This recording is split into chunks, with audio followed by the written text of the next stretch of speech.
All right, Moto Maddox here.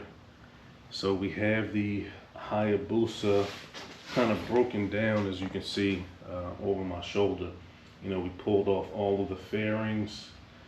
We wanted to get access to most of the bike just to kind of see what was going on. Just as a recap, the bike was sitting for over a year. So one of the first things I wanted to do was pull the gas tank off, drain all the gas out.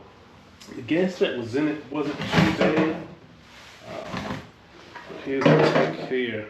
I have some Marvel Mystery Oil setting in this just to kind of keep it from flash rusting, but I'll drain that out before we try to reuse it. One of the things that I noticed was there was a lot of rust in the tank, so we tried to put some 30% vinegar in the tank, flush it out, try to get most of that surface rust off. We also went back and tried to neutralize that acid with some baking soda and water to flush that out, flushed it a bunch of times, make sure it was really dry, and then added the Marvel Mystery Oil just to coat it while we were still working on the bike. One of the things that I wanted to show is, here's where the fuel pump and filter housing would normally go. I had it plugged up with a rag and some plastic, but this is what we pulled out of the tank, and you can see all of that nasty, rust that's on, this fuel pump. Even down in this bottom piece, that's the little reservoir where the fuel kind of collects and gets filtered and pulled up into this housing. This housing has the pump, the regulator, and the filter all in this unit. And you can also see the little float here as well. There's a few videos online of people that kind of remanufacture this. I mean, in principle, I probably could have soaked this in some, rust off type of solution and try to remove the wires and clean this up. But what we decided to do was just get an aftermarket filter. So we'll try that, see how that works. So let me show you the aftermarket filter, and then we'll do a side-by-side comparison. We're going to try to go with the aftermarket filter, kind of get that put in the tank. But even before that, there's a couple things I still want to do. Like, I don't want to start the bike up with the old oil in it. Even though looking through the sight glass, the oil doesn't look too bad. But we're going to change the oil, change the filter. We're also going to eventually change the coolant as well. But one of the other big things is the battery was dead, so we got to replace the battery. So it's a lot of steps that you have to go through. Like if you purchase, one of these bikes that have been sitting for a while, it doesn't matter what kind of bike it is.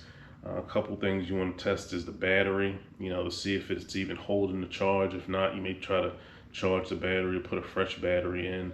But you also don't want to crank it immediately. You want to make sure that the oil levels are okay in the bike. If not, put fresh oil and other fluids are cooling as well in the bike before starting it up. And then on top of that, most importantly, if the bike has been sitting and the fuel hasn't been treated, you want to get that old gas out of the tank. There's a lot of different ways you can do that. Check the state of the tank, make sure it's not rusted. If you just have some bad gas and the tank is in good condition, you can probably pull most of that gasoline out of it and replace it with some fresh fuel. The last thing you want to do is crank up a bike that's been sitting for a while because you put a fresh battery in it and it doesn't have enough oil, it doesn't have the right coolant, you're putting rusty and bad fuel through the fuel line. So there's a couple prerequisites that you want to do even before trying to turn the bike over and seeing if things work out. So that's what we've been doing. So all right, let me unbox this other fuel filter just to show you what the difference is between one that's been sitting in the bike for quite a while. Again, look at that. and a new one. So hopefully the new one works. And we'll still have this one. I mean, we can actually try to play with this, maybe do some bench testing on it, or if someone rebuilds these things, you know, drop a comment, let me know, you know, if there's any services where you can kind of send these off and folks rebuild them. I don't know if I want to really get into redoing this one, but yeah, drop a comment and let me know if folks have success with individuals or doing it yourself, rebuilding these Hayabusa all-in-one fuel pump regulator filter units. All right, so I went with Fuel Pump Factory. They seem to have lots of different offerings for different bikes. That all-important O-ring for the tank. I'm gonna make sure I do not misplace that. And so this is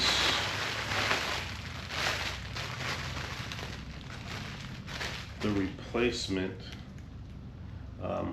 You can see it's pristine, very clean.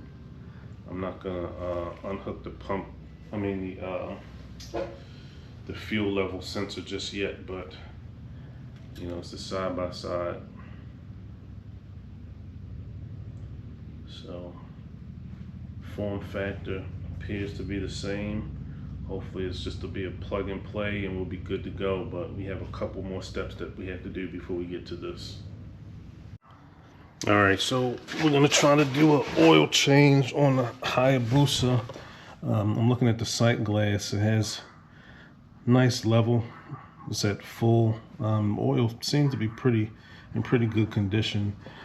So the drain bolt is under. I can actually feel it under here. It's in between these exhaust pipes. One of the interesting things I didn't realize is that, you know, these Hayabusas have this oil cooler line. I still should be able to get this oil filter out without a problem. It looks like it's enough space here. But for folks that have like aftermarket headers, aftermarket systems, evidently this is a pain. You know, every time you do your oil change, you have to remove this oil line. I heard something about maybe removing the oil cooler bracket, which I guess I'm not sure what they're referring to. Maybe here where you don't have to remove this line, but that seems like a pain to do this every time. That's not really made to be removed every single time. So I can imagine if you're not replacing the O-ring every time you do an oil change, you may encounter some issues. But let's get to this oil change.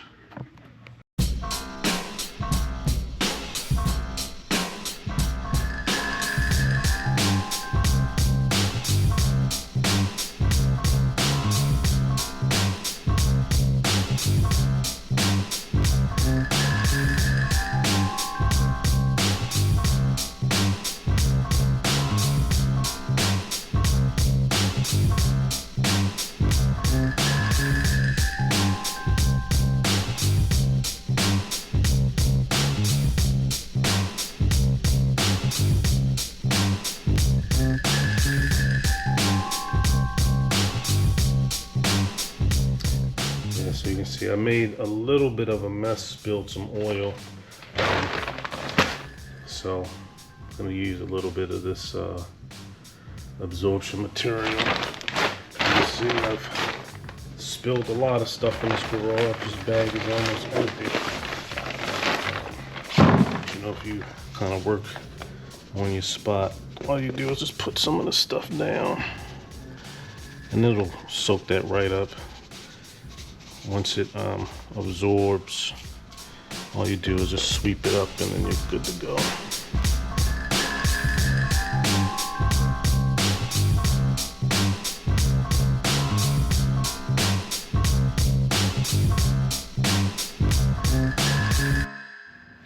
All right, so we've drained the oil, replaced the oil drain plug, replaced the filter.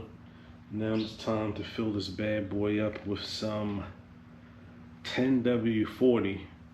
Cool thing is that the Hayabusa, for like the past 25 years, they've been using the same oil filter part number, same oil recommendations, the 10W40. So my question is, what is the best oil to use for your motorcycle?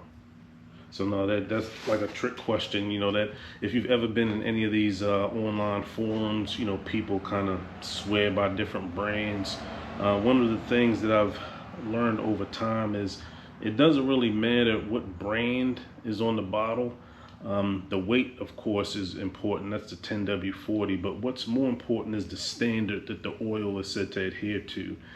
And in your owner's manual, it will tell you. And for the Hayabusas, a lot of the Japanese bikes, a lot of sport bikes, and just a lot of the motorcycles in general, it'll tell you which standard it needs to conform to.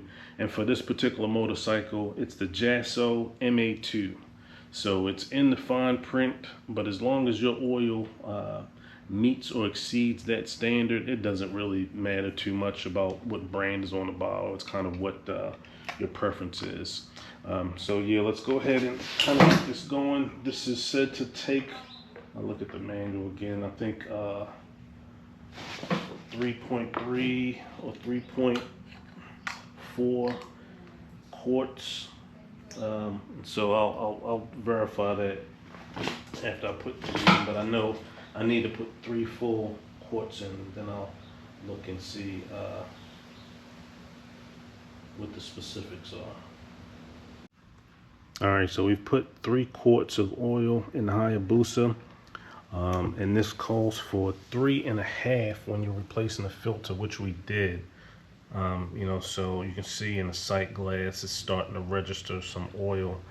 But what we'll do is put another 1/2 quart in, and we should be good to get us at 3.5.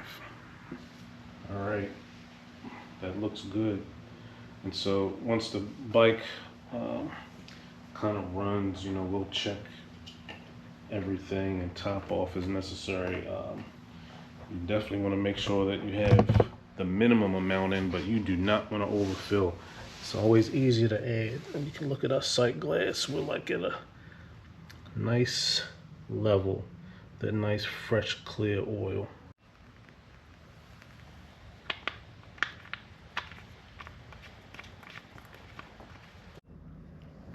All right, so one of the other things I want to do is do a coolant system pressure test.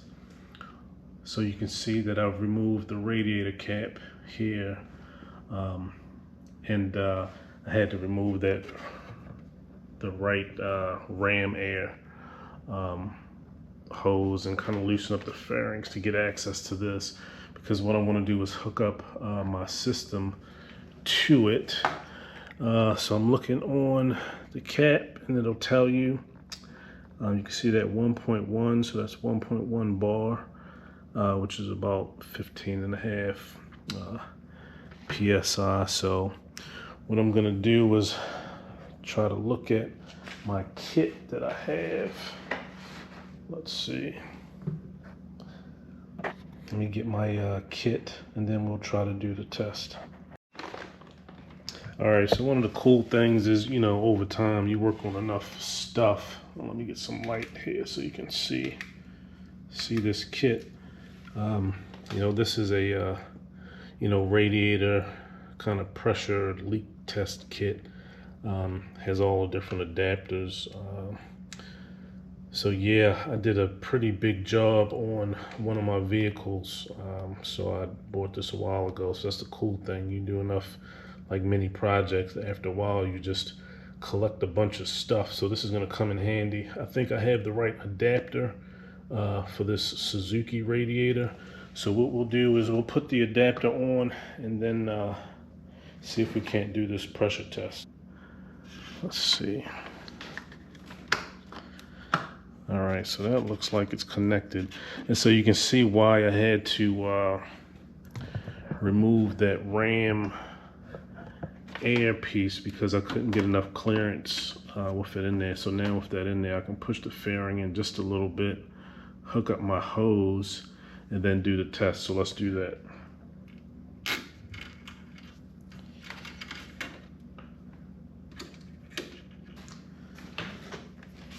Fairing just ever so slightly out of my way.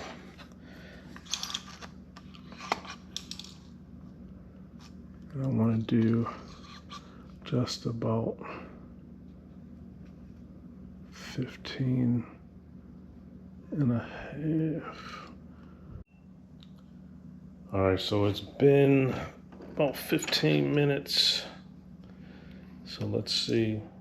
Yeah, we're still at good pressure, so that is a good sign. It seems like the cooling system is holding pressure.